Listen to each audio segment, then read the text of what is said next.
Τα ευρωπαϊκά play-off έφτασαν για τις ελληνικές ομάδες και ξεκινάμε με το Ολυμπιακός Leverkusen. Ξανασυναντιούνται οι δύο αντίπαλοι. Στο πρώτο μάτς κέρδισε ο Ολυμπιακός 2-0. Πιστεύουμε ότι δεν θα έχει και πολύ μεγάλη ομοιότητα το παιχνίδι αυτό, γιατί είναι πολύ πιο κομβικό. Η Leverkusen θα είναι πιο αποφασιστική. Πιστεύουμε θα βάλουν και οι δύο ομάδες γκολ. Θα δούμε θέαμα. Θα πάμε με το 2-3 γκολ. Συνεχίζουμε με τα μάτς της Πέμπτης. Παναθηναϊκός Βικτόρια Πλιζέν. Πιστεύουμε πως επιτέλους η ομάδα του Ράφα Μπενίτεθ θα βγάλει αντίδραση, θα την υποστηρίξουμε, ελπίζουμε να μην μας πάει κουβά και θα πάμε με τον Άσο Καρφί.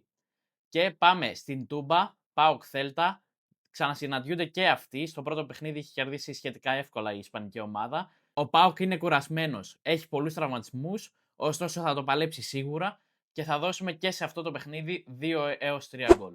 Και τέλος τα δωράκια μας.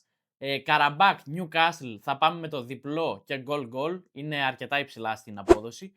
Και το Λίλε Ερυθρός Αστέρας, Άσο Καρφί.